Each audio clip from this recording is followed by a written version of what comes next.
নমস্কার বন্ধুরা, সামনেই আসতে চলেছে রাখি পূর্ণিমা এবং ঝুলন পূর্ণিমা, ভাদ্র মাসের পূর্ণিমা।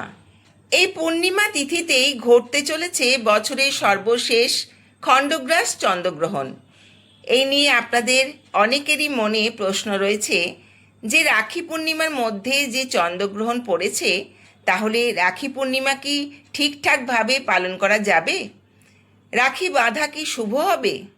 এই সমস্ত প্রশ্নের উত্তর থাকবে আজকের এই ভিডিওতে।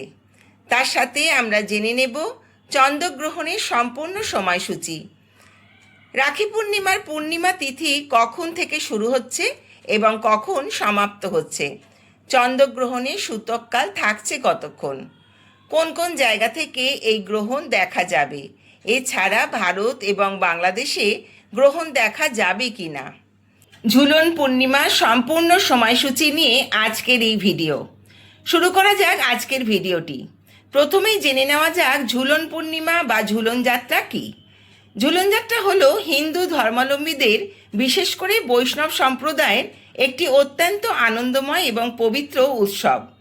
এটি মূলত ভগবান শ্রীকৃষ্ণ এবং শ্রী রাধার প্রেমের সম্পর্ক ও বর্ষাকালীন প্রেমলীলার প্রতীক। বৃন্দাবনে তাদের দোল্লায় দোলার লীলাকে কেন্দ্র করে উদযাপিত হয় এই উৎসব। শ্রাবণ মাসের শুক্লপক্ষের একাদশী তিথি থেকে শুরু করে শ্রাবণী পূর্ণিমা অর্থাৎ রাখি পূর্ণিমা পর্যন্ত 5 দিন ধরে রাধাকৃষ্ণের উৎসব পালিত হয়। উৎসবের মূল নিয়ম শ্রীকৃষ্ণ ও রাধার প্রতিমা সাজানো, দোল্লায় বসানো। সুন্দর করে সাজানো একটি কাঠের, রূপোর বা ফুলের দোল্লা তৈরি করা হয়। দোলনাটি বিভিন্ন ফুল, পাতা ও লতা দিয়ে এমনভাবে সাজানো হয় যেন মনে হয় বৃন্দাবনের কোনো কুঞ্জ তৈরি হয়েছে। দোল্লায় রাধা ও কৃষ্ণের ছোট মূর্তি বা বিগ্রহ বসানো হয়। বিগ্রহ দোলায় বসার পর প্রদীপ জ্বালিয়ে আরতি করা হয়। ভগবানের উদ্দেশ্যে ফল, মিষ্টি এবং বিভিন্ন ভোগ নিবেদন করা হয়। পরিবারের সদস্য বা ভক্তরা ভক্তি ভরে দোল্লার সুতো বা ফুলের রশি ধরে আস্তে আস্তে দোল দেয় এবং ভগবানের প্রতি ভালোবাসা নিবেদন করেন। ঝুলনের এই দিনগুলোতে ভক্তরা একত্রে বসে হরে কৃষ্ণ মহামন্ত্র, ভজন ও কীর্তন করেন। বিশেষভাবে তাৎপর্যপূর্ণ হল বৃন্দাবন এবং মায়াপুরের মতো স্থানে, যেখানে এই উৎসব খুব বড় করে পালিত হয়। কিন্তু এই বছর ঝুলন পূর্ণিমার চন্দ্রগ্রহণ রয়েছে, তাই চন্দ্রগ্রহণের মধ্যে কি আপনারা রাধাকৃষ্ণের পুজো করতে পারবেন? সেটা জেনে নেওয়ার আগে জেনে নেওয়া যাক পূর্ণিমার তিথি কবে কখন শুরু হচ্ছে।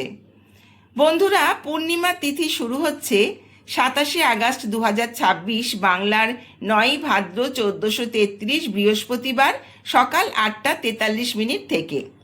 পূর্ণিমার তিথি সমাপ্ত হচ্ছে পরের দিন অর্থাৎ 28 আগস্ট 2026 বাংলার 10ই ভাদ্র 1433 শুক্রবার সকাল 9:28 অর্থাৎ উদয়াতিথি অনুযায়ী 10ই ভাদ্র বা 28 আগস্ট শুক্রবার এই দিন পূর্ণিমা পালন হবে। পঞ্জিকা অনুসারে এই দিন শ্রাবণী পূর্ণিমার ব্রত ও ব্রতাঙ্গ উপবাস, শ্রী শ্রীকৃষ্ণের গন্ধর্বানুষ্ঠিত ঝুলন যাত্রার সমাপন, রাখি বন্ধন ও গোস্বামী মতে ঋষি তর্পণ। গোস্বামী মতে শ্রী শ্রী বলদেবের জন্ম ও জলযাত্রা এবং পূজা, শ্রাবণী পূর্ণিমার বিহিত স্নান দানাদি, সৌভাগ্য পূর্ণিমা ঝুলন পূর্ণিমা, শ্রীধাম নবদ্বীপে শ্রী শ্রী গৌরাঙ্গ মহাপ্রভুর ঝুলন যাত্রার সমাপন, দেওঘরে বৈদ্যনাথ ধামে ও শ্রী শ্রী তারকেশ্বর ধামে শ্রাবণী মেলার সমাপ্তি। এই ঝুলন পূর্ণিমা তিথিতে যারা রাধাকৃষ্ণের পুজো করতে চান তাদের জন্য শুভ সময় থাকছে, অর্থাৎ অমৃত যোগের সময়সূচি হল সকাল 7টা3 মধ্যে, সকাল 7টা52 থেকে সকাল 10টা19 মধ্যে, দুপুর 12টা45 থেকে দুপুর 2টো23 মধ্যে, বিকেল 4টে10 থেকে বিকেল 5টা58 মধ্যে এবং রাত্রি 7টা12 থেকে রাত্রি 8টা47 মধ্যে, মধ্যরাত্রি 3টে4 থেকে মধ্যরাত্রি 3টে51 মধ্যে। তবে এর মধ্যে সকাল 7টা52 থেকে সকাল 10টা19 মধ্যে এই সময় রাধাকৃষ্ণের পুজো, সত্যনারায়ণ পুজো বা সত্যনারায়ণের সিন্নি এবং ভাইয়ের হাতে রাখি বাঁধার ক্ষেত্রে অত্যন্ত শুভ। আর প্রদোষে যারা সত্যনারায়ণ পুজো করতে চাইছেন তারা আগের দিন অর্থাৎ 27শে আগস্ট বাংলার 9ই ভাদ্র সন্ধে 5:59 থেকে সন্ধে 7:35 মধ্যে শ্রী শ্রী সত্যনারায়ণ ব্রত পালন ও পুজো করতে পারেন। বন্ধুরা, এবার জেনে নেব ভারতীয় সময় অনুযায়ী আংশিক খণ্ডগ্রাস চন্দ্রগ্রহণের সময় কি রয়েছে। যদিও এই গ্রহণ ভারতবর্ষ থেকে অদৃশ্য, তবুও 28শে আগস্ট বাংলার 10ই ভাদ্র শুক্রবার গ্রহণ আরম্ভ হচ্ছে সকাল 8:04। গ্রহণ সমাপ্তি হচ্ছে সকাল 11:52। গ্রহণের উপছায়া স্পর্শ হবে সকাল 6:52। গ্রহণের মধ্যকাল হলো সকাল 9:43। এছাড়া গ্রহণের উপছায়া মোক্ষ বা ত্যাগ সকাল 12:33।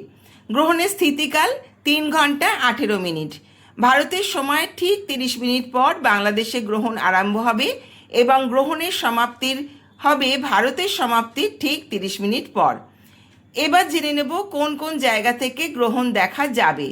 আন্টার্কটিকা, আফ্রিকা, ইউরোপ, এশিয়ার কয়েকটি দেশ, ভারত মহাসাগর, প্রশান্ত মহাসাগর এবং আটলান্টিক মহাসাগরের বিভিন্ন দেশ থেকে এই গ্রহণ দেখা যাবে। কিন্তু ভারতে এই গ্রহণ দেখা যাবে না। যেহেতু এটি চন্দ্রগ্রহণ সকালবেলা সংগঠিত হচ্ছে, তাই ভারতবর্ষ থেকে এই গ্রহণ অদৃশ্য। সেই কারণে ভারতে কোনোভাবেই এই গ্রহণের প্রভাব পড়বে না এবং সূতককালও কার্যকরী হবে না। আপনারা অন্যান্য বছরের মতো এই দিনেও রাখি পূর্ণিমার উৎসব, ঝুলন যাত্রার উৎসব, পুজো পাঠ করতে পারেন এই চন্দ্রগ্রহণের মধ্যেও। কারণ আগেই বলেছি ভারতবর্ষ এবং বাংলাদেশে এই গ্রহণ অদৃশ্য। কিন্তু যেহেতু চন্দ্রগ্রহণ রয়েছে, তাই গর্ভবতী মহিলারা চন্দ্রগ্রহণের সময়টুকু আগুনের সামনে যাবেন না, ধারালো বস্তু ব্যবহার করবেন না, শাকসবজি আনাজ কাটবেন না, অযথা বাড়ির বাইরে যাবেন না। এই সামান্য কিছু বিধিনিষেধ মেনে আপনারা গ্রহণের দিনটি পালন করতে পারেন। বন্ধুরা, ঝুলন পূর্ণিমা হলো ভগবান শ্রীকৃষ্ণ ও শ্রী রাধার অসীম প্রেমের উৎসব। আর রাখি পূর্ণিমা হলো ভাই বোনের পবিত্র স্নেহ ও সুরক্ষার বন্ধন। এই দুই উৎসব একই দিনে পড়ার ফলে একদিকে যেমন ঈশ্বরের প্রতি ভক্তি নিবেদন করে, অন্যদিকে তেমনই পরিবারের সদস্যদের সাথে ভালোবাসার সম্পর্ক উদযাপন করে। তাই এই বিশেষ দিনে ঘরে ঘরে রাধাকৃষ্ণকে দোল্লায় দোলান, পুজো পাঠ, ভজন কীর্তন করুন এবং পাশাপাশি ভাই বোনেরা একে অপরকে রাখি পরিয়ে মিষ্টি মুখ করান। এইভাবে পুরো পরিবার একসঙ্গে উৎসবের আনন্দে মেতে উঠুন দিনটি।